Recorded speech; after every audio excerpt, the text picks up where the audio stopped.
Hey guys, here we go, down the Chocolate River, chapter 18. Off we go, cried Mr. Wonka. Hurry up, everybody. Follow me to the next room. And please, don't worry about Augustus Gloop. He's bound to come out in the wash. They always do. We shall have to make the next part of the journey by boat. Here she comes. Look! A steamy mist was rising up now from the great warm chocolate river, and out of the mist there appeared suddenly a most fantastic pink boat. It was large. It was a large open rowboat with a tall front and a tall back, like a Viking boat of old. And it was of such a shiny, sparkly, glistening pink color that the whole thing looked as though it were made of bright pink glass. There were many oars on either side of it, and as the boat came closer, the watchers on the riverbank could see that the oars were being pulled by masses of Oompa Loompas, at least 10 of them to each oar. "This is my private yacht," cried... Hold on a second. Mr. Wonka, beaming with pleasure. "I made her by hollowing out an enormous boiled sweet. Isn't she beautiful?"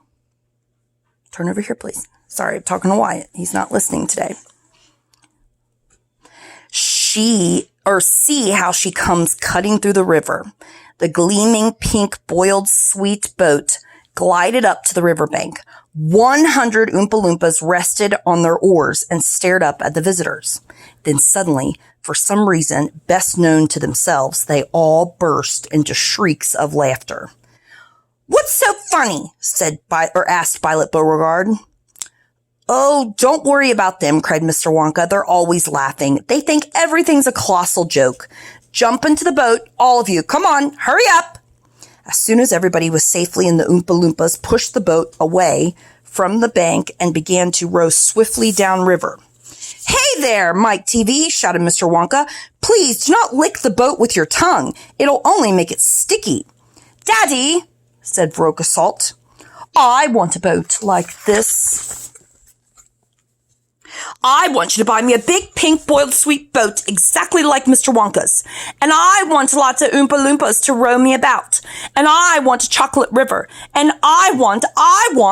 She wants a good kick in the pants," whispered Grandpa Joe to Charlie. The old man was sitting in the back of the boat, and little Charlie Bucket was right beside him. Charlie was holding tightly onto his grandfather's bony old hand. He was in a whirl of excitement. Everything that he had seen so far, the great chocolate river, the waterfall, the huge sucking pipes, the candy meadows, the Oompa Loompas, the beautiful pink boat, and most of all, Mr. Willy Wonka himself, had been so astonishing that he began to wonder whether there could possibly be any more astonishments left. Where were they going now? What were they going to see? And what in the world was going to happen in the next room? "Isn't it marvelous?" said Grandpa Joe, grinning at Charlie. Charlie nodded and smiled up at the old man. Suddenly, Mr. Wonka, who was sitting on Charlie's other side, reached down into the bottom of the boat. He picked up a large mug, dipped it into the chocolate river, filled it with chocolate, and handed it to Charlie. "Drink this," he said. "It'll do you good. You look starved to death." Then Mr. Wonka filled a second mug and gave it to Grandpa Joe. "You too," he said. "You look like a skeleton. What's the matter? Hasn't there been anything to eat in your house lately?" "Not much," said Grandpa Joe. Charlie put the mug to his lips, and as the rich, warm, creamy chocolate ran down his throat into his empty tummy, his whole body, from head to toe, began to tingle with pleasure, and a feeling of intense happiness spread over him. "You like it?" asked Mr. Wonka. "Oh, it's wonderful," Charlie said. "The creamiest, loveliest chocolate I've ever tasted," said Grandpa Joe, smacking his lips. "That's because it's been mixed by waterfall," Mr. Wonka told him. So there's a picture of what the boat supposedly looks like in the book. When we see the one in the movie, I want you to compare it physically and how it looks, and the oars and the Oompa Loompas and how it looks like more of a Viking ship. If you don't know what a Viking ship is, you can also ask your parents to help you look that up. Okay? The boat sped on down the river. The river was getting narrower. There was some kind of dark tunnel ahead, a great round tunnel that looked like an enormous pipe, and the river was running right into the tunnel, and so was the boat. "Row on!" shouted Mr. Wonka, jumping up and waving his stick in the air. "Full speed ahead!" And with that, the Oompa Loompas rowing faster than ever. The boat shot into a pitch-dark tunnel, and all the passengers screamed with excitement. "How can they see where they're going?" shrieked Violet Beauregard in this darkness. "There's no knowing where they're going," cried Mr. Wonka, hooting with laughter.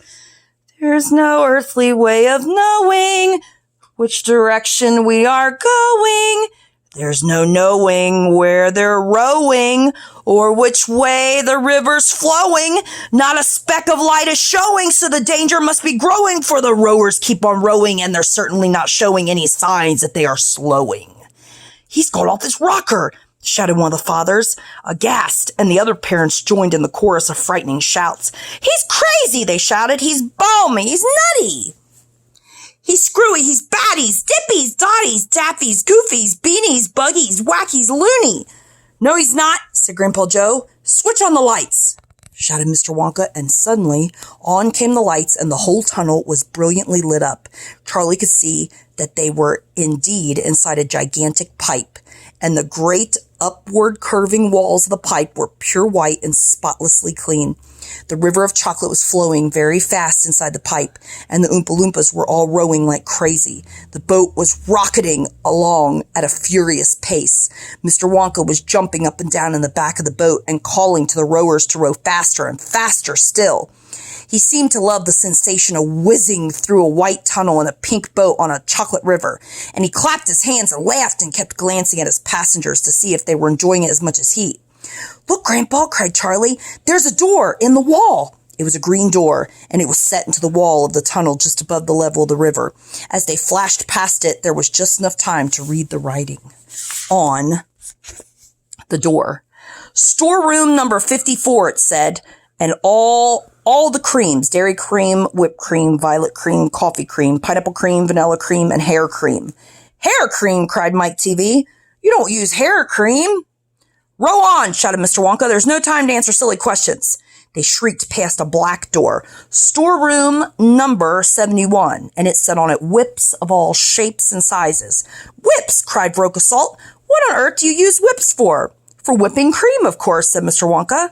"How can you whip cream without whips?" Whipped cream isn't whipped cream at all unless it's been whipped with whips, just as poached eggs isn't a poached egg unless it's been stolen from the woods in the dead of the night. Row on, please. They passed a yellow door on which it said, "Storeroom number 77, all the beans: cocoa beans, coffee beans, jelly beans, and has-beans."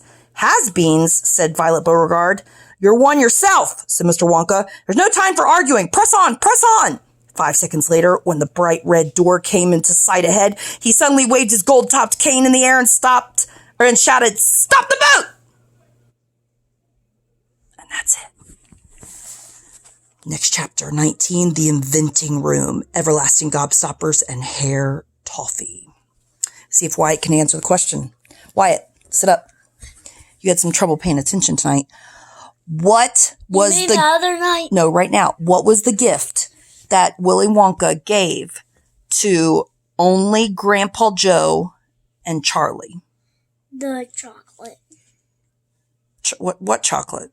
The chocolate river. He gave them the whole river? No. What did he give them? Like some of the river, but not all of it. He just gave him he took a mug and he scooped some chocolate. Okay, guys, in the comments, let Wyatt know if he's correct or not.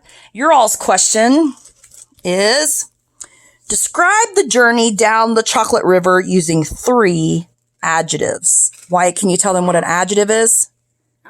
It's a word that describes a noun. What's a noun? A person, place, or thing. Remember when you had to make an adjective book with Mommy? No. Yes, you do. We did soft. Remember we took a bunch of pennies and did shiny? Remember? Yeah. So it was... It describes things.